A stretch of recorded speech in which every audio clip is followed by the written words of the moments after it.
에스라 3장 10절 11절 오늘 주의 집에 기초를 놓았더라. 오늘 에스라 3장 끝내겠습니다. 에스라 3장 10절 11절 같이 읽겠습니다.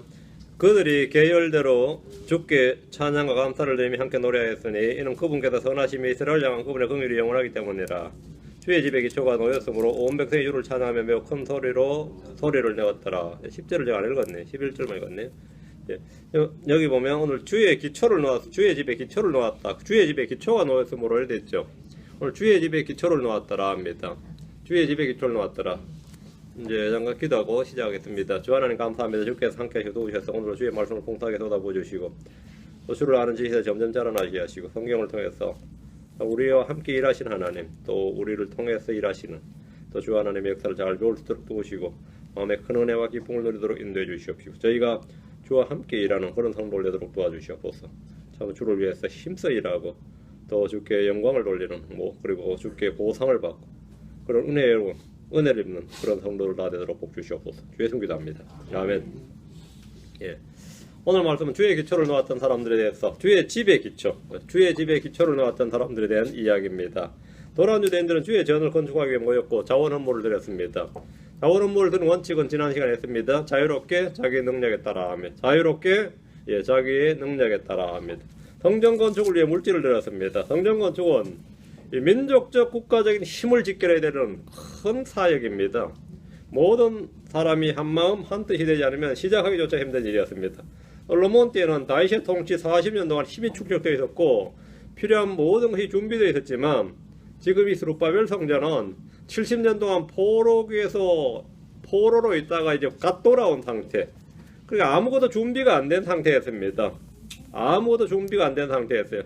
사람은 총 합쳐봐야 5만 명이 안 되었고 이들이 가진 경제력은 욥기에는 욥 한 사람의 그 경제력보다도 그 재물이 적었습니다. 그런 중에 이들은 주의 집을 건축하고자 하는 소원과 의지가 있었습니다. 어떻게 이런 마음을 가진 겁니까? 주께서 그들의 영을 움직여 주셨기 때문입니다. 주님이 그들 속에 선한 마음을 주셨습니다. 누구나 주의 일을 하고자 할 때 주님은 필요한 은혜를 주시고 그 일을 성취할 수 있는 힘과 지혜를 주십니다. 주의 뜻을 행하고자 하면 자원의 부족이나 인력의 부족이나 돈의 부족이나 지혜의 부족을 탓하지 않아도 됩니다. 필요한 것은 주를 신뢰하는 믿음입니다. 우리는 주와 함께 일하는 일꾼입니다. 주는 우리의 모든 필요를 공급하시는 분입니다. 하나님 우리를 강하게 하시는 분입니다. 포로기에서 돌아온 이들이 어떻게 주의 재원을 건축했는지는 함께 말씀을 보면서 우리도 주의 일을 힘있게 감당할 수 있기를 바랍니다. 자, 1절입니다. 3장 1절. 일곱째 달이 이르렀을 때에 이스라엘 자손이 도시들에 가다가 백성이 한 사람같이 예루살렘에 함께 모이니 여기 언더라님 일곱째 달이 이르렀을 때에 7월이죠. 유대력 7월입니다. 한국으로 하면 이제 9월이죠. 일곱째 달이 이르렀을 때 이 말은 많은 걸 생각하게 해주는 말씀입니다. 일곱째 달 17일에 7월 17일에 노아의 방주가 아라랏의 산들 위에 안착했습니다. 일곱째 달 10일이 유대인들의 최대 절기인 속죄일입니다. 매년 일곱째 달 그 달 첫째 날을 안식으로 삼아서 거룩한 집회일로 삼는데 나팔을 불어서 기념하는 나팔절입니다. 7월 1일이 나팔절, 7월 10일이 속죄일입니다. 일곱째 달 15일은 1회 동안 주를 위한 장막절입니다. 7월 달에 굉장히 중요한 세 가지 절기가 있는 거죠. 나팔절, 속죄일, 다음에 장막절입니다. 일곱째 달은 유대인들의 가을 절기가 몰려있는 그런 달입니다. 유대인들의 일곱 절기 중에 7월에 나팔절, 속죄일, 장막절, 3대 절기가 있고 이 절기들은 아직도 성취되지 않는 주의 재림과 연관된 절기들입니다. 주의 재림과 6월절, 무교절, 그렇죠. 그건 이미 성취됐다 이렇게 하죠. 오순절까지는. 근데 지금 이거는 성취 안 됐다 말이죠. 바빌론에서 돌아온 유대의 자손들이 일곱째 달에 이르렀을 때 각자 자기들의 도시들에 가다가 함께 예루살렘에 모였다는 것은 이들이 율법에 기록된 절기들을 준수하기 위해서입니다. 특히 장막절은 유대인 남자들이 예루살렘으로 올라와야 되는 절기입니다. 7월 첫째 날은 나팔절로서 안식일을 삼고 나팔들을 불러서 기념할 날이고 거룩한 집회날로서 아무 노동도 하지 말고 불로 예배한 헌물을 주께 드려야 됩니다. 70년의 포로생을 마칠 이들이 돌아와서 이런 절기를 준수해서 예루살렘으로 모인 겁니다. 비록 성전이 불태 없어졌지만 이들은 어쨌든 함께 모였습니다. 본문에 보면 백성이 한 사람같이 예루살렘에 함께 모이니 이래서 백성이 뭐라고요? 한 사람같이 이는 포로기 이전의 유대인들의 모습과 완전히 달라진 모습입니다. 이전에는 이런 명절에 백성들을 모래에도 모이지 않았습니다. 남북왕국이 나뉘어진 이후로 주의 명절을 지키기 위해서 백성이 함께 예루살렘 모인 적이 없습니다. 히스기야 때 한번 모이자고 그렇게 파벌 보내도 다른 이 북왕국에서는 안 왔어요. 몇 개 지파에서 이제 마음 있는 사람은 왔지 이런 식으로 모인 적이 없었다 이 말입니다. 2절입니다. 그때 요사닥의 아들 예수아와 그의 형제 제사장들과 스알디엘의 아들 스룹바벨과 그의 형제들이 일어나서 그 예수아와 스룹바벨이 이제 주도적인 사람들이죠. 하나님의 사람 모세 율법에 기록된 대로 번제물을 제단 위에 드리려고 이스라엘이 하나님의 제단을 쌓았더라. 왜 제단을 쌓았어요? 성전이 불타면서 파괴되면서 성전 제단이 없어졌기 때문에 새로 만들어야 되는 거죠. 성전 제단을 쌓았더라 이 말이에요. 대제사장 예수아와 그의 형제 제사장들 총독 스룹바벨과 그의 형제들은 백성들이 주께 헌물을 드릴 수 있도록 제단을 쌓았습니다. 제단을 쌓는다는 것은 하나님을 경배하게 위한 겁니다. 노아는 주께 제단을 쌓고 번제물을 드렸습니다. 아브라함은 주께 제단을 쌓았는데 거기서 주의 이름을 불렀습니다. 주께 제단을 쌓는다는 것은 주님께 경배하는 행위입니다. 이삭도 주께 제단을 쌓았고 야곱도 주께 제단을 쌓았습니다. 모세도 마찬가지입니다. 율법의 규례대로 성막이 세워지기 전에 사람들은 주께 경배하기 위해서 흙으로 제단을 쌓거나 아니면 돌로 제단을 쌓았습니다. 돌로 제단을 만들 때는 자연석 그대로의 돌이 되는데 돌에 연장을 대거나 다듬은 돌로 쌓아서는 안 됩니다. 무조건 자연석 있는 그대로 해야 됩니다. 사람이 손대면 안 돼요. 본문에서 이들이 번제물을 드리기 위해서 제단을 쌓았다는 것은 모세 율법에 기록된 대로 행하기 위해서입니다. 성경에 기록된 대로 믿고 행하는 자들이 성경신자입니다. 돌아온 유대인들은 일을 하기 전에 먼저 주께 경배를 드렸습니다. 가장 먼저 해야 될 일이다 이겁니다. 그건 경배다 이 말입니다. 성전의 회복이나 성전의 건축보다 더 중요한 것은 경배의 회복입니다. 모세 율법에 기록된 대로 주께 번제물을 제단에 드리려고 하나님의 제단을 쌓았다는 것은 이들이 바른 신앙의 길에 들어섰다는 겁니다. 오랫동안 주의 길과 의의 길, 진리의 길, 그분의 길을 따르지 않고 여로보암의 길을 따르고 발람의 길을 따르고 음행의 길을 따르고 이교도들의 길을 따르고 사마의 길을 따라 걸었던 이들이 이제 70년의 포로 생활을 마친 후에 온전히 회개하고 회복된 모습을 보여줬습니다. 신약교회는 주께 제단이 없습니다. 예수는 우리를 위한 마지막 희생물, 단번에 영원한 희생물이 되셨습니다. 성경이 말한 대로 이제 이것들의 사면 있는 곳에서는 다시는 죄들을 위한 헌물이 없느니라 했어요. 그리고 우리는 제단을 만들거나 쌓지 않습니다. 대신 우리는 자기 자신을 주께 드려야 됩니다. 우리 몸을 살아있는 희생물로 드리고 하나님 기뻐하시는 영적 희생물을 주께 드려야 됩니다. 베드로전서 2장 5절에 너희도 살아있는 돌들로서 영적 집으로 건축되고 예수 그리스도를 통해 하나님께서 받으실 만한 영적 희생물 드리는 거룩한 제사장이 되었도다. 우리는 영적 희생물을 드리는 거룩한 제사장입니다. 영적 희생물을 드리는 데는 이런 인공재단이 필요 없다 이 말이에요. 흙재단이나 돌재단이 필요 없다 말입니다. 우리는 성경에 기록된 대로 계속해서 찬양 희생을 하나님께 드리고 선을 향하는 것과 나누어주는 걸 잊지 말아야 됩니다. 하나님께서는 이 같은 희생을 매우 기뻐하시느니라 했습니다. 우리는 영적 희생물 드리는 영적 제사장입니다. 신약교회는 이 돌로 된 재단이 없다 하며 재단이 없다 하죠. 3절입니다.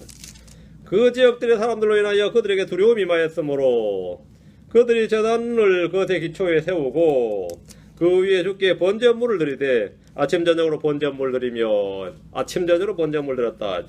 모세 율법에 기록된 대로 주께 경배를 드리기 위해서 예루살렘으로 왔지만 그들은 그 지역들의 사람들로 인해서 두려움이 임했습니다. 언제 침공할지 침략을 받을지 모르니까 예루살렘이 함께 모여 있으니까 불안한 겁니다. 지금 이 경배를 드리면서 불안해요. 마치 숨어서 경배 드리는 사람들 있죠. 뭐 지하교회 사람들처럼 그런 사람들 경배 드리면서 불안해하죠. 드리면서도 언제 어떻게 될지 모르니까. 지금 예루살렘에 모인 사람들이 그런 불안을 가지고 지금 예배를 드리고 있는 겁니다. 아침 저녁 경배를 드리는데 헌물을 드리면서도 불안해요. 두려움이 임하였으므로. 이 두려움은 주를 두려워하는 것이나 주의 두려움이 아닙니다. 주의 두려움은 성도들에게 임하기도 하고 적들에게 임하기도 합니다. 주의 두려움이 백성들에게 임하면 그들은 주의 말씀을 따르게 됩니다. 성경 말하기를 시편 34편 11절에 자녀들아 너희는 와서 내 말에 귀를 기울이라 내가 주의 두려움을 너희에게 가르치로다. 주의 두려움을 너희에게 가르치리라다. 왜 주의 두려움을 가르치는 겁니까? 주를 두려워하는 것이 지혜고 지혜의 시작입니다. 주를 두려워하는 것이 지식의 시작이고 악을 미워하는 것이고 지혜의 훈계입니다. 성경은 말하기를 주를 두려워하는 자가 누구냐 그분께서 친히 택하실 길로 그를 가르치시로다. 주를 두려워하는 자에게 주님은 뭐래? 그를 가르치신다는 거예요. 또 말하기를 시편 31편 9절에 오 주를 누려하는 자들을 위하여 주께서 쌓아두신 주의 선하심 곧 사람들의 아들들 앞에서 주를 신뢰하는 자들 위하여 주께서 이루신 그 선하심이 어찌 그리 크신지요. 어찌 그리 큰지요. 주를 누려하는 자들의 주님께서 선하심을 쌓아두었다 이거예요. 주께서 주를 누려하는 자들에게 깃발을 주시고 그것을 펼치게 하십니다. 또 말씀하시기를 시편 115편 13절에 작은 자든 큰 자든 주를 누려하는 자들에게 그분께서 복을 주시로다 했습니다. 주를 누려하는 것이 사람의 날들을 길게 하고 생명샘입니다. 주를 누려하는 자는 칭찬을 받습니다. 주의 두려움 가운데 강한 확신이 있습니다. 그런 성경 말하기를 이사야 8장 13절에 만군의 주 그를 거룩히 구별하여 그를 너희의 두려움으로 삼고 너희의 무서움으로 삼으라. 주님을 거룩히 구별하고 그분을 너희의 두려움으로 삼고 무서움으로 삼으라. 그런데 지금 예루살렘으로 모여든 유대인들은 율법에 기록된 대로 주께 헌물을 드리고 경배하면서도 이 주의 두려움, 주를 두려움 이게 아니라 주변의 적들로 인한 두려움이 있었던 겁니다. 주변의 적들로 인해서. 이전에는 주를 따른 성도들이 이 주님을 섬길 때 원수들이 두려워했습니다. 이 경배하는 이스라엘 사람들은 두려워하지 않았어요. 근데 이 바벨론 포로기라는 것이 이 역사적 전환점이었는데 이후로는 뭔가 좀 달라졌어요. 뭐가 달라졌냐면 이 사람들이 두려워했다는 거죠. 이전엔 주를 따르는 성도들이 이 주를 섬길 때 경배드릴 때는 적들이 두려워했습니다. 예를 들어서 야곱의 일행이 베델로 향할 때 말이죠.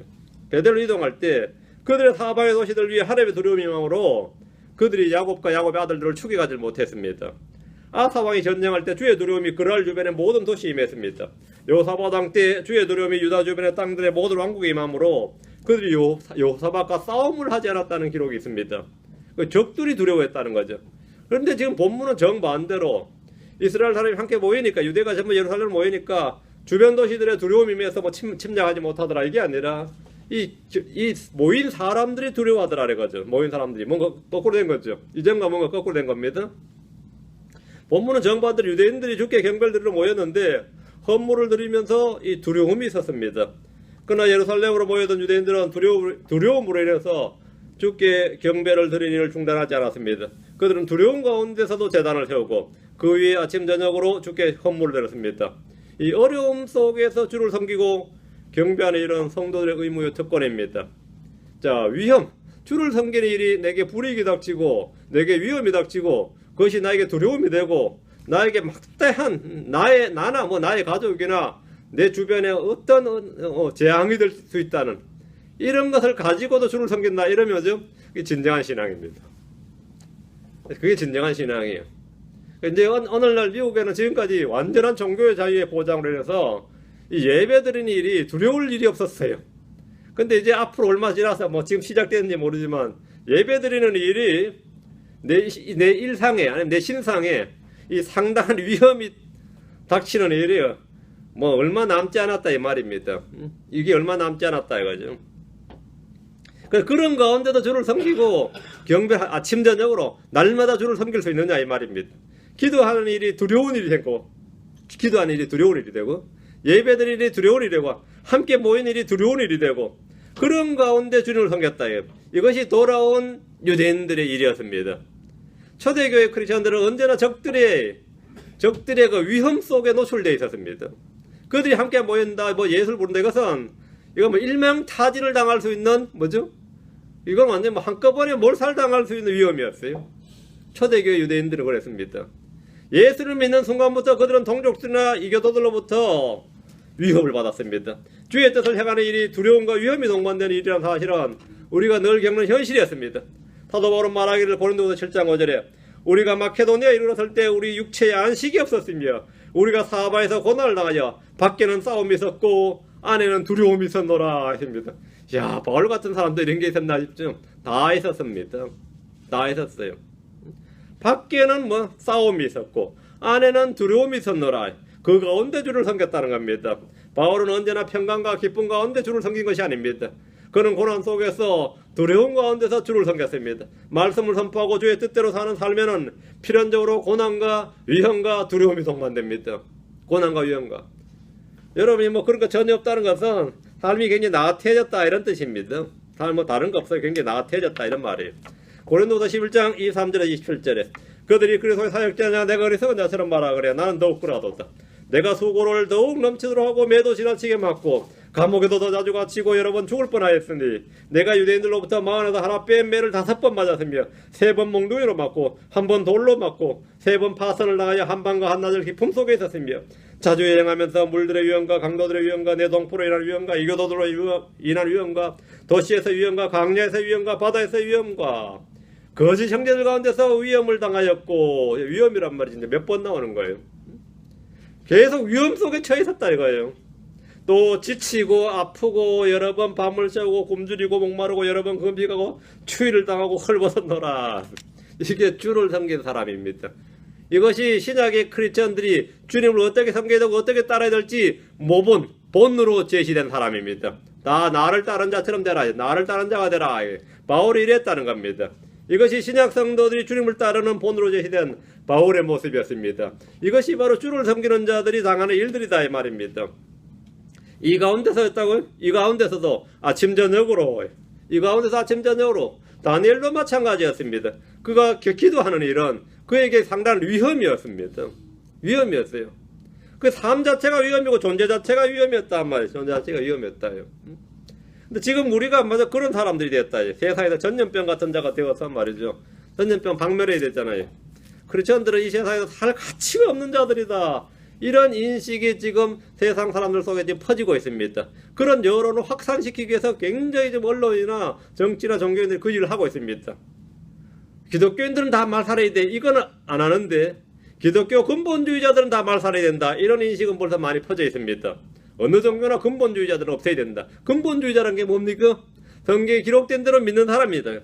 성경을 믿어도 기록된 대로 믿는 사람은 안 된다 이거예요. 적당히 믿어야지. 그런 사람은 쓸모없다 이거예요. 세상에 쓸모없다. 우리는 세상이 감당하지 못하고 세상에 가치 없는 사람들. 세상은 우리에게 가치가 없고 우리는 세상에 가치 없는 사람들입니다. 자, 4절 5절입니다. 또 기록된 대로 장막절로 지키고 날마다 요구되는 의무로서 관습에 따라 수요대로 매일 드리는 번제 업무를 드리고 그 뒤에는 항상 드리는 번제 업물 곧 월삭과 거리고 구분되고 정해진 주의 모든 명령을 드리는 번제 업물과 또 자원하여 주께 자원 헌물 드리는 모든 사람의 번제 업물을 드렸더라. 어쨌든 여러분 기록된 대로 했다 이거예요.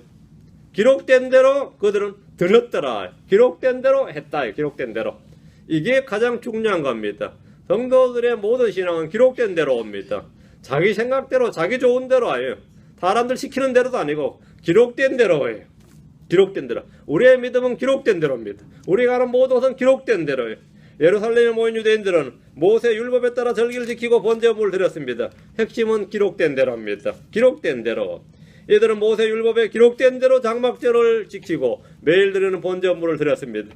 주의 모든 명절들에 드리는 번제물과도 자원하여 주께 드리는 자원물을 드리되 모든 사람의 번제물을 드렸습니다. 그들은 기록된 대로 했다 이거예요. 온전한 예배 회복입니다. 돌아온 유대인들이 가장 역점을 둔 것이 바로 경배 회복이었고 기록된 말씀에 따라 행하는 일이었습니다. 영적 부흥은 참된 경배 회복에서 비롯됩니다. 여기서 모든 것이 시작된다 이겁니다. 6절입니다. 그들이 7째 달 초하루부터 주께 번제물을 드리기 시작하였으나 주의 성전의 기초는 여전히 놓지 못하였더라. 7월 1일은 7째 달 첫째 날, 그 7월 초하루는 나팔절입니다. 그리고 10일이 속죄일이고 15일부터 7일간 22일까지가 장막절입니다. 얘들은 7월 초하루부터 주께 번제물을 드리기 시작했지만 주의 성전의 기초는 여전히 놓지 못한 상태였습니다. 성전 재건을 위한 작업을 시작하지 못했다는 겁니다. 기초를 놓아야 뭐 작업이 다음이 되는데 아니 기초를 못 놓았으니까 작업 자체가 시작이 못된 거죠. 성전 재건을 위한 작업을 시작하지 못했는데 그들은 각자 도시에 가면서 자기 능력에 따라 자유롭게 헌물을 드림으로써 성전 공사를 위한 비용을 마련하고 있었습니다. 이런 예를 따라서 오늘날 많은 교회 크리스천들이 오랫동안 따로 건축 헌금을 모금을 합니다. 일정액이 모이면 그 돈으로 교회 건물을 사거나 건축을 시작합니다. 율법을 적법하게 사용하고 선하게 사용하는 좋은 일입니다. 다만 교회 건물을 주의 집이니 주의 전이니 하면서 구약의 성전 기초인 것처럼 성전의 건축인 것처럼 그렇게 적용하는 것은 잘못된 겁니다. 근데 교회 건물 하나 사면 이제 그러죠. 리모델링 하고 뭐죠? 성전 건축 봉헌식 뭐 그런 거 하죠. 성전 봉헌식 그런데 그냥 건물입니다. 그 성전이 아니고 건물이에요. 그건 잘못된 적용입니다. 그래서 이제 교회 건물을 주의 집이니 뭐 주의 전이니 성전이니 하면서 이 구약의 성전인 것처럼 적용을 한 것은 이제 잘못된 적용이고 잘못된 해석입니다. 성전 건축은 백성들이 자유롭게 자기들의 능력에 따라 자원해서 드리는 헌물로 시작되었는데 교회 건물을 구하거나 짓는 일도 이왕 하려면 똑같이 그렇게 해야 됩니다. 자유롭게 자기 능력에 따라 자원 헌물로. 이것이 율법을 적법하게 사용하는 일입니다. 율법은 사람이 그것을 적법하게 쓰면 선한 줄을 우리가 알지만 적법하게 쓰지 아니하면 그 자체가 불법이고 아무리 애를 써도 관을 얻지 못합니다. 돌아온 백성들이 주께 번제물 드리기 시작했다면 그들에게는 성전이 반드시 필요합니다. 성전이 필요하다. 성전이 필요하다요. 성전이. 그래야 성전 규례를 행할 수가 있는 거죠. 성전에 관련된 제사장 체계 안에서는 반드시 성전이 필요하다 이 말입니다. 바벨론에서 그들은 성전이 필요하지 않았습니다. 그러나 예루살렘에서 그들이 주께 헌물을 드리고 율법에 따라 주를 경배하기 위해서는 반드시 성전이 필요했습니다. 율법에 따라서 안 하고 그냥 뭐 자기 마음대로 할 것 같으면 뭐 마음이 중요하지 뭐 형식이 중요하냐 이래버리면 성전이 필요했겠지만 이 기록된 대로 하려면 성전이 필요한 겁니다. 반드시. 그 레위 제사장 체계 안에서는 성전이 필요하고 제사장이 필요하고 제단이 필요하고 헌물이 필요합니다. 그럼 지금 신약에서는 우리 몸이 성전이고 우리 자신이 영적 희생물 드리는 거룩한 영적 제사장이고 동물의 살과 피를 드릴 제단이 아니라 주님과 교제할 뭐가 필요하다? 예, 테이블이 필요합니다. 그게 만찬 테이블이죠. 그 신약교에서는 제단 올타가 필요한 것이 아니라 테이블이 필요하다 이거죠. 성전은 전혀 필요 없습니다. 우리 몸이 성전이다 이거죠. 주의 성전의 기초는 여전히 놓여있지 못하더라, 놓지 못하였더라 했는데 문자 그대로 성전 건축입니다. 문자 그대로 성전, 빌딩이란 말이에요. 템플. 신약에서의 성전의 기초는 우리가 성전의 기초를 놓는다. 이 말은 말이 안 되죠. 신약에서 성전의 기초는 예수 그리스도입니다. 이 기초는 이미 놓여있기 때문에 아무도 다른 기초를 놓을 수가 없습니다. 고린도전서 3장 11절 성경을 좀 보겠습니다. 고린도전서 3장 11절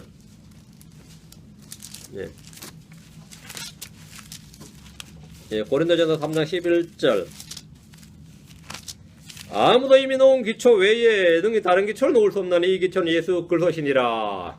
이 기초는 예수 그리스도시다. 아무도 다른 기초를 놓을 수가 없어요.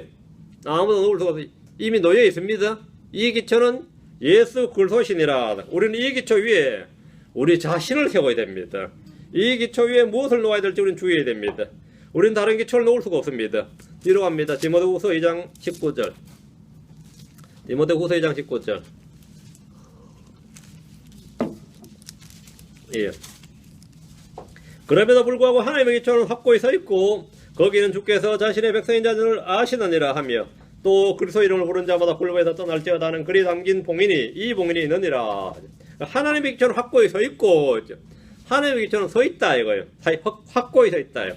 돌아온 유대인들에게 여전히 주의 성전의 기초가 놓지 못했던 것과 같이 달리 우리는 언제나 이 기초가 확고히 놓여져 있습니다. 우리는 기초가 놓여 있다 이거죠. 예, 그건 예수 그리스도다 이 말입니다. 예. 다음 7절입니다. 다시 에스라로 와서 3장 7절. 그들이 또한 석공과 목수들에게 돈을 주고 또 시돈에서 온 자들과 두로에서 온 자들에게 먹을 것과 마실 것과 기름을 주어 인건비죠 이게.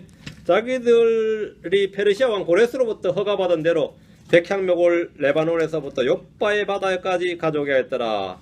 이제 공사가 시작되는 겁니다.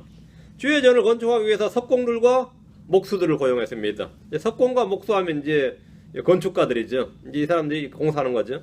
성전 건축을 위해서 필요한 일꾼들과 기술자들과 물자를 사들인 겁니다. 시돈에서 온 자들, 두로에서 온 자들을 성전 건축을 위한 일꾼으로 고용을 했고 그들에게 먹을 것과 마실 것과 기름을 주었습니다. 이 성전 건축을 해서 이 석공들이 동원됐다 했죠. 옛날 중세까지만 해도 말이죠. 이 영주들은 이 성을 건축하기 위해서 이 석공들을 샀는데 이 석공들은 이 건축을 위해서 도시들마다 나라마다 도시들마다 돌아다녔죠. 유럽이나 이 중동은 대륙이니까 그냥 뭐 건너면 되는 거죠. 그러니까 이런 사람들은 이제 자유롭게 석공들이 돌아다니면서 일거리 있는 곳에 찾아가서 했단 말이죠. 이들을 프리메이슨이라고 합니다. 여기서 프리메이슨이 지금 단체가 나와서 프리메이슨이 된 거예요. 도시를 건축하는 자들 또는 성전 건축이든 도시 건축이든 옛날 중세 시대는 이 봉건 영주들은 다 성곽을 필요로 하니까 그 성곽을 지어주는 사람들 그러면 돈만 주면 그들은 와서 일꾼을 고용하는데, 바로 이 사람들이 프리메이슨이다. 자유롭게 이제 유대 예루살렘에 그 성전을 건축하는데 가자 이러면서 그럼 일단 계약을 맺는 거죠. 그 사람들이 누구냐면 여기 나오는 석공과 목소리에 돈을 주고 시돈의 손자들과 두로의 손자들인데, 시돈의 손자들, 두로의 손자들, 이들이 바로 여기에 이런 기술자들이 많았던 겁니다. 한국에 남대문에 불이 탔어요. 그죠? 그 기사는 아시죠? 얼마 전에 몇 년 불이 탔는데 문제 복원을 하자 하니까 이 나무로 복원을 할 수 있는 그 목수들이 없었어요. 그 전국적으로 이제 이 목수를 수배를 하는 겁니다. 남대문을 그대로 복원할 수 있는 이 목수를 찾으니까 어쨌든 있다. 찾아 수배해 보니까 있더라 이거야. 뭐 대장 목수도 있고 뭐도 있더라 했는데 찾아놨더니 뭐 나중에 부정과 비리로 얼룩져가지고 이게 엉망진창이더라는 거죠. 뭐 이 현 시대가 그런 시대지. 진짜 뭐 그 기술을 가진 사람인지도 모르겠고, 어쨌든 문화재청에서 찾아가지고 뭐 짓긴 지어놨어요. 그래서 이 성전 건축에도 비슷했습니다.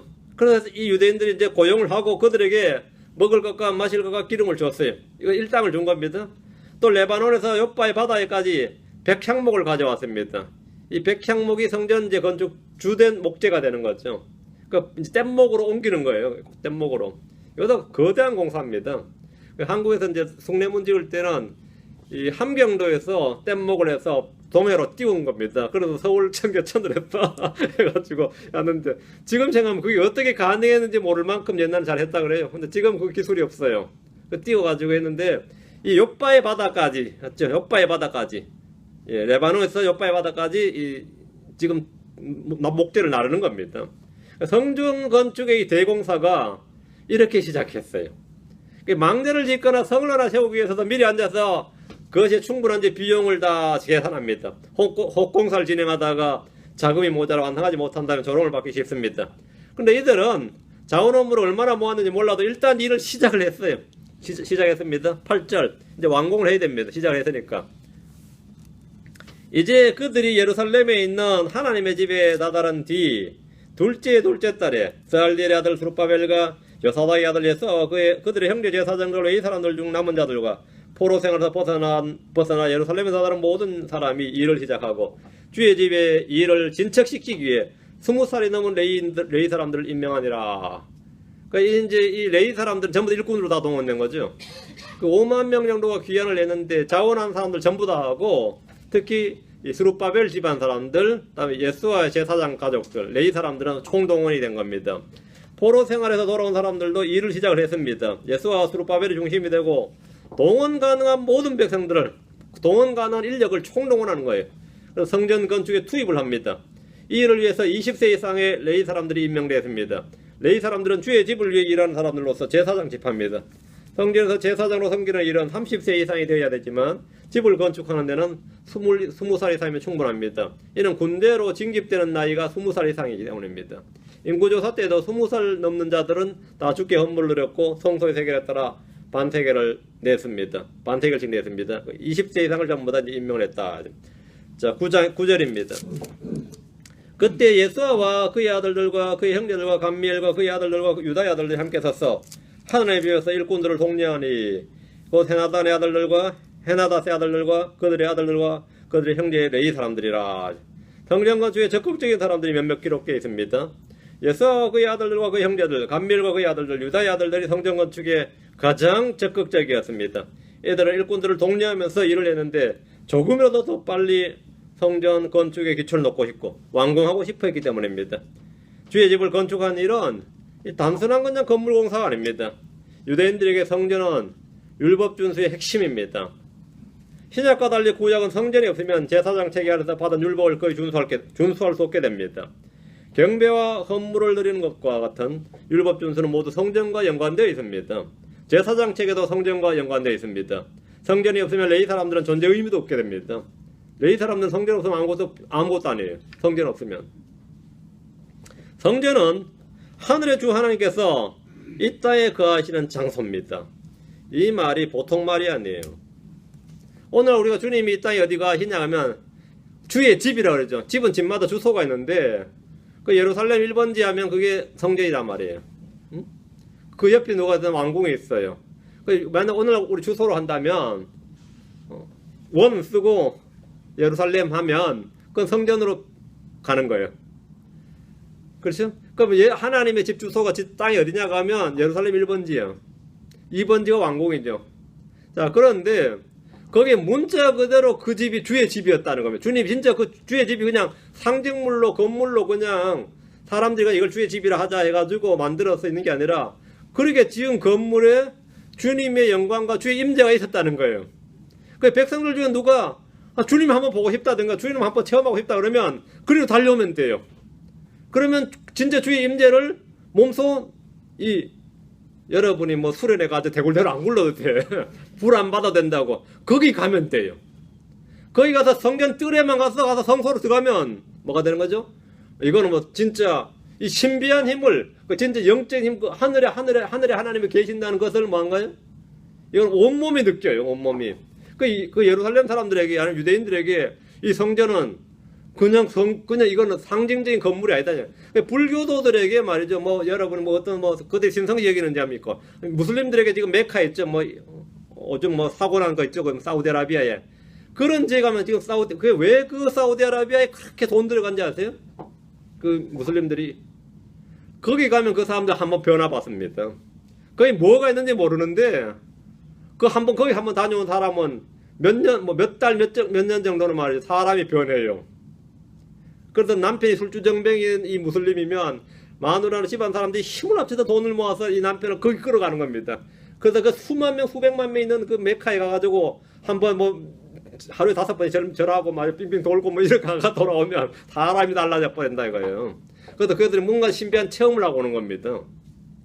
근데 그 신비한 체험을 해서 그 사람들은 평생 그 신앙을 버리지를 못해요. 놀라운 어떤 사탄도 일을 하는 거죠. 일을 해요. 근데 예루살렘 성전을 한번 이렇게 문자가 돼버리면 그 사람들은 완전히 다 달라져 버립니다. 이건 정말 놀라운 일이에요. 놀라운. 그 성전 건축이라는 것은 그들에게 그냥 이 건물 건축이 아니었다 이거죠. 유대인들은 이곳을 향해서 기도했고 이곳에서 헌물을 드렸습니다. 주의 집은 주의 영광이 거하는 곳으로 문자 그대로 주의 집이었습니다. 유대인들은 언제든지 이곳에서 주의 영광과 주의 임재를 볼 수 있었고 체험할 수 있었습니다. 이방 종교들도 그들 나름대로 신전이지만 주의 성전과 달리 그냥 건물일 뿐이다 말이에요. 예루살렘인 이 주의 집은 주의 영광과 주님의 임재와 주의 처소로서 백성들 한가운데 거하시는 그 주님이 거하시는 처소였습니다. 주님이 거하시는 처소였다.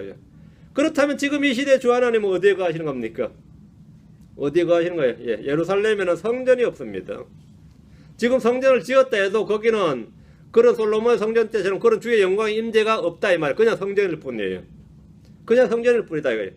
유대인들은 성전을 건축하고 싶어 하지만 그 성전만 건축하면 또다시 그런 초자연적인 일이 일어나지 않을까 그걸 기대하는 겁니다. 그 유대 근본주의자들 그걸 지금 기대하는 거예요. 근데 그런 일은 없다 이거예요. 왜? 우리 주님께서 요한복음 2장 19절에 이 성전을 헐라 사흘날에 내가 그것을 일으켜 세우리라. 그 건물 성전 필요 없다 이거예요. 헐어라 이거예요. 건물 성전 헐어라 이거예요. 건물 성전 시대는 끝이 났습니다.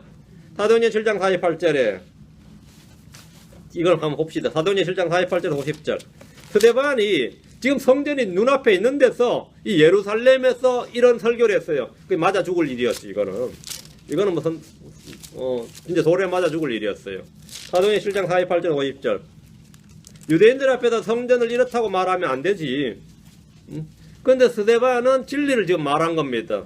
사도행전 7장 48절 50절 그러나 지극히 높으신 이께서는 대언자가 말하는 바와 같이 손으로 만든 전들에 거하지 아니하시느니라. 야 이러기를 주가 말하노라. 하늘은 나의 왕자여 땅은 나의 발받침이니라. 너희가 나를 위해 무슨 집을 짓고자 하느냐 혹은 내가 안식할 처소가 어떤 것이냐 이 모든 것을 내 손이 만들지 아니하였느냐 하였느니라. 주님께서는 뭐라 손으로 만든 전들에 거하지 아니하시느니라 했죠. 스룹바벨 성전은 손으로 만든 성전이에요. 이것을 증축한 게 헤롯입니다. 헤롯이 46년 동안 성전 규모를 대규모로 의리의리하게 증축을 해줬어요. 헤롯 왕조가 46년이면 엄청난 공사죠. 근데 주님께서 이 성전에 거하지 않는다 이거. 이건 그냥 건물일 뿐이다 이거예요. 제자들도 성전 보고 그냥 감탄해가지고 이 성전이 어떠하냐 그래요. 주님께서 돌 위에 돌 하나도 남지 않는다. 이 성전에 주님 거하시는 것이 아니다. 주님께서 헐라고 했다. 그 유대인들에게 이것은 엄청난 충격인 말이에요. 어찌 유대인으로 태어난 놈이 이따위 말을 할 수가 있느냐 이거예요. 응? 그 예수나 지금 이 설교한 스데반이나 뭐 맞다이 죽어 마땅한 사람들이죠. 그들 입장에서는 주님은 사람들이 손으로 만든 전들에 거하지 않는다고 말씀하셨습니다. 구약시대와 신약시대의 차이입니다. 구약과 신약, 유대인과 크리스천의 차이를 구분하지 못하면 오류에 빠질 수밖에 없습니다. 스데반은 유대인들에게 성전시대가 끝이 났음을 분명히 알려주셨습니다. 예수님이 오심으로 말미암아 성전의 시장은 위에서 아래로 쫙 갈라졌다 이거예요. 더 이상 성전은 의미가 없다 이거예요. 사도행 17장 24절, 이건 이제 사도 바울의 설교입니다. 사도행 17장 24절. 그들이 그렇게 힘써서 놓았던 그 성전 기초, 그들이 만들었던 이 성전 건축에 대해서 말했는데, 이거는 이제 이교도들의 신전에 대해서 한 말입니다. 사도행 17장 24절. 세상과 그 안에 모든 것을 만드신 하나님은 하늘과 땅의 주심으로 손으로 만든 전들에 거하지 아니하시고, 주님은 손으로 만든 전들에 거하지 않으신다 이게. 아테네 신전이든 로마의 신전이든 그리스 신전이든 말이죠. 그 어떤 신전에도 주님은 거하지 않으신다 이거예요. 그 마찬가지 예루살렘 성전에도 주님은 거하지 않으신다는 겁니다. 사도 바울 여기 주께서는 손으로 만든 전들에 거하지 않는다고 말합니다. 구약시대에 이런 설교를 했다면 이제 돌에 맞아 죽었을 겁니다. 반대로 신약에서 성전 건축을 말하면 어떤 목사가 일어나서 성전 건축해야 된다, 거기에 주님이 가신다 그러면 우리 뭐라 그러죠? 또라이라고 그러죠. 저런 또라이가 있나 이거예요. 저런 사이비가 있나 이거예요.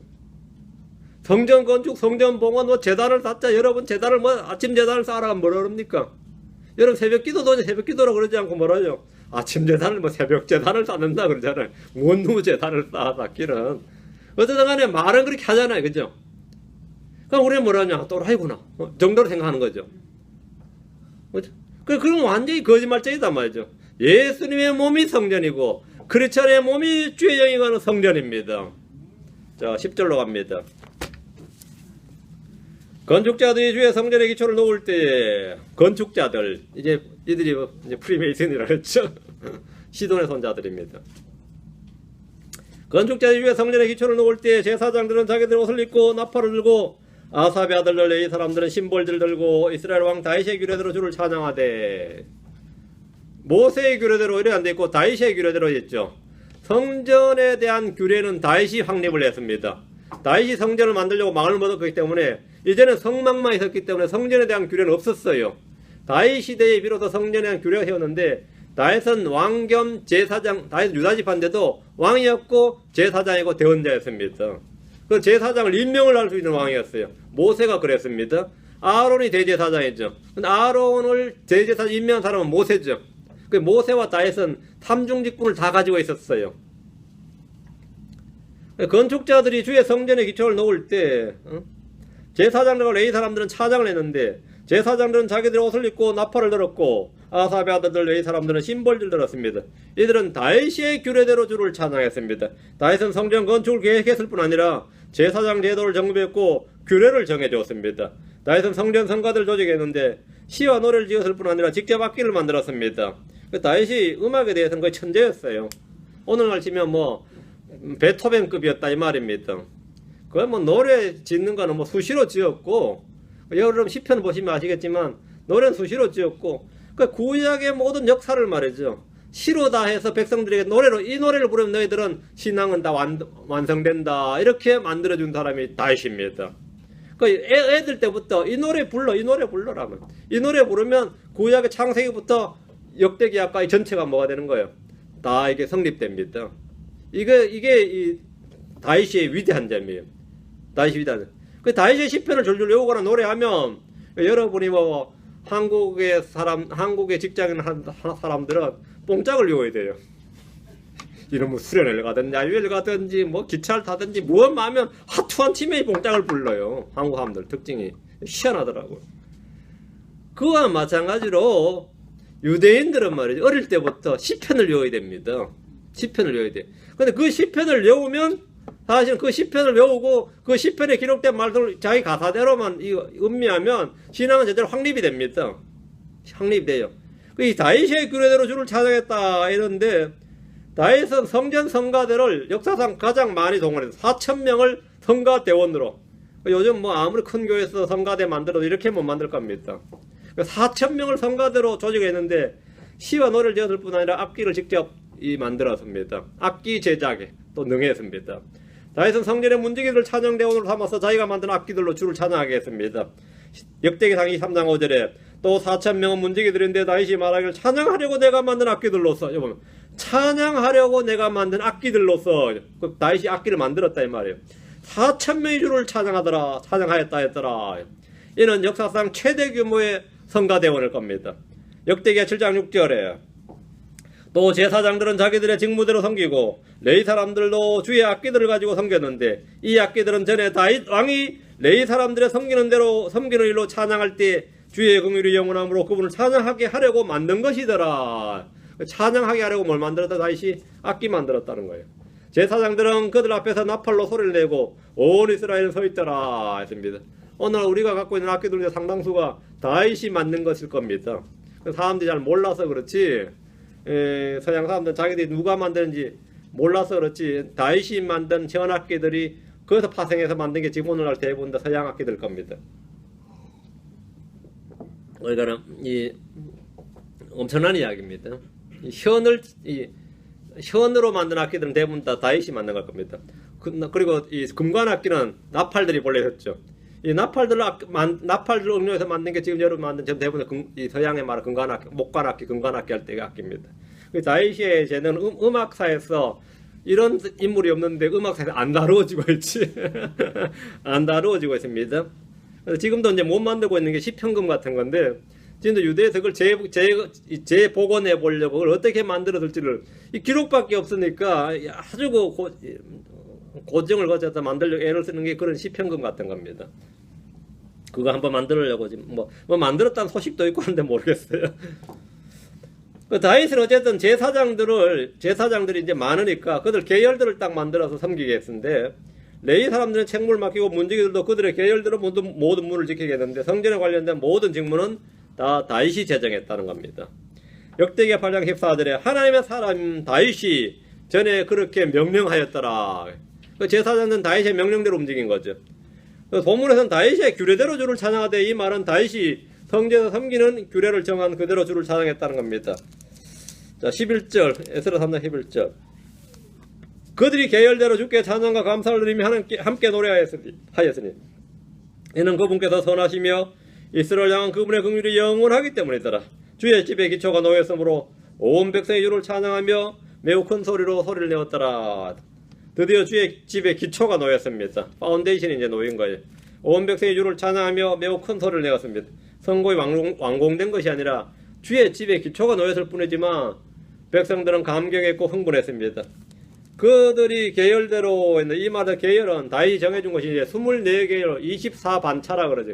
여러분 아마 이 계열이란 말을 개혁성경에는 반차라 그래가지고 24반차, 그런데 반차란 말이 뭐 한국말로 말이 되는 건가요? 24계열입니다. 계열. 이전에 이런 계열이 없었는데 다윗은 24수로 계열을 나누어서 돌아가며 성전에서 주를 섬기도록 이렇게 주를 섬기는 사역을 하도록 정해줬습니다. 역대기상 24장 19절에 이와 같은 순서로 하면 24계열 순서대로 그들이 주의 집에 들어가 주 이스라엘 하나님께서 자기들의 조상 아론에게 명령하신 대로 그의 밑에서 자기들의 관례대로 섬겼더라. 이와 같은 순서로 할 때 이 순서가 24세의 순서입니다. 이후로는 제사장 직무는 이때 제정된 규례대로 섬겼는데, 자기들의 계열대로 또는 다윗 왕의 규례대로 또 뭐 왕의 명령대로 뭐 이렇게 제사장들이 섬겼다, 이렇게 기록되어 있습니다. 주의 성전의 기초가 놓일 때 이들은 주께 찬양과 감사를 드리며 함께 노래했습니다. 주님은 선하시며 이스라엘 향한 그분의 긍휼이 영원하기 때문입니다. 12절, 에스라 3장 12절. 그러나 제사장들과 레위 사람들과 아버지들의 우두머리 중 많은 사람들과 첫째 집을 보았던 노인들은 자기들의 눈앞에 이 집의 기초가 놓인 것을 보고 큰 소리로 울었으며 많은 사람은 기뻐서 크게 소리를 내었으니, 주의 집의 기초를 놓았을 때 두 가지 상반된 반응이 있었습니다. 극과 극의 반응입니다. 솔로몬의 성전을 보았던 노인들은 자기들의 눈앞에 놓인 기초를 보고 큰 소리로 울었습니다. 전에 성전과 비교했을 때 너무나 초라했기 때문입니다. 전에 성전을 보지 못한 사람들은 기뻐서 크게 소리를 쳤습니다. 역사는 이전보다 발전하고 진보하고 진화하는 것이 아니라 타락하고 퇴보합니다. 스룹바벨 성전은 솔로몬의 성전보다 규모나 크기나 영광에서 훨씬 못했습니다. 솔로몬의 시대의 성전 수비대는 금방패를 들었지만 로보암 시대에는 놋방패를 들었습니다. 금에서 놋으로 질이 떨어진단 말입니다. 이와 같이 역사는 진보하는 것이 아니라 퇴보합니다. 계시록 7교회를 보면 마지막 교회가 라오디게아 사람들의 교회입니다. 에베소 교회부터 쭉 라오디게아 교회까지 교회의 신앙이 점점 떨어집니다. 모두 퇴보해요. 가장 타락한 교회가 라오디게아 교회입니다. 다윗왕으로 시작한 유다 왕조는 그 끝이 시드기야인데 다윗과 시드기야는 뭐죠? 점점 그 질이 떨어집니다. 떨어져요. 점점 강성해지고 발전하고 좋아지는 것이 아니라 점점 약해지고 나빠지는 걸 볼 수 있습니다. 우리는 그 사람이 매일매일 늙어갑니다.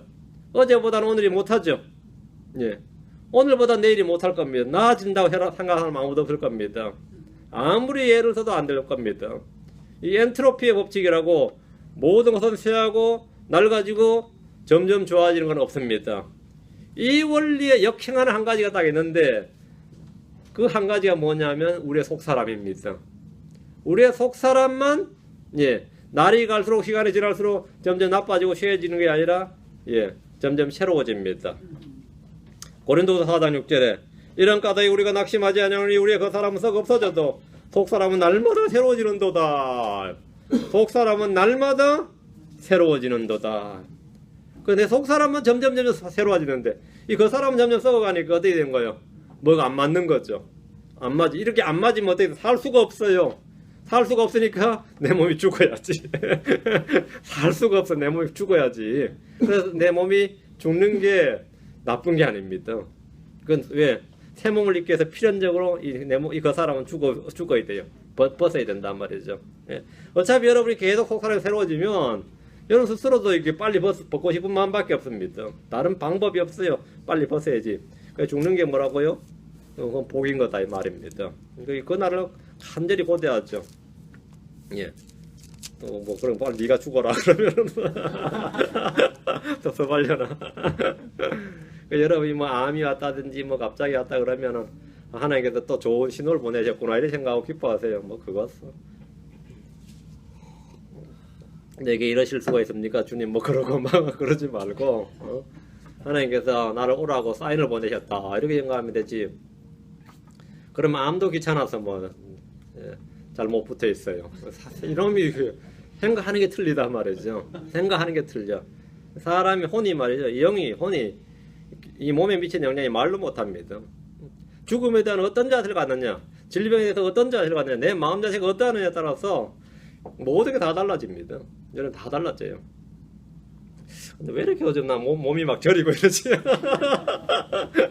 목 뒤을 거라 그러는데 13절입니다. 그러면 이제 빨리 벗어나고 싶은 것밖에 없죠. 이 몸에서 벗어나요. 몸 자체가 짐입니다. 몸 자체가 짐이에요. 13절 이에 기뻐서 내는 소리와 백성이 우는 소리를 백성이 구분하지 못하였더라. 기뻐내는 소리, 우는 소리. 기뻐내는 소리는 젊은 사람들, 우는 소리는 늙은 사람들이었어요. 백성이 크게 외침에 그 소리가 멀리서도 들렸더라. 주의 집에 기초가 놓였을 때 노인들은 울었고 젊은이들은 기뻐서 소리쳤는데 백성들이 이 둘을 구분하지 못했습니다. 다 그 소리가 그 소리처럼 들린 거죠. 어쨌든 백성이 크게 외쳤고 그 소리가 멀리서도 들렸습니다. 이렇게 해서 유대 역사에서 두 번째 성전이 예루살렘에 건축되었습니다. 이렇게 해서 지금 이제 성전 기초만 놓인 건데 기쁨과 울음이 범벅이 된 외침은 멀리서 들렸지만 이 성전은 주 70년 로마 군대에게 박살을 나고 불타버립니다. 지금 유대인들은 세 번째 성전을 한번 짓겠다고 계획 중입니다. 근데 그 돌들을 말이죠. 전부 다 플로리다 이쪽에서 다 맞춰가지고 지금 배달을 시켜가지고 이 조립건축이죠. 그래서 땅만 이제 땅만 지금은 예루살렘 3등분 되어 있습니다. 이 땅을 회복하면 기초를 딱 놓고 하는 데는 보름도 안 걸린다 이거예요. 성전 건축하는데 완전히 지금 돼 있다는 거예요. 보름도 안 걸린다 그래요. 뭐 실제로인지 모르겠지만 그래가지고 이거 짓겠다는데 이들이 만약 이 건물 지었다 이거예요.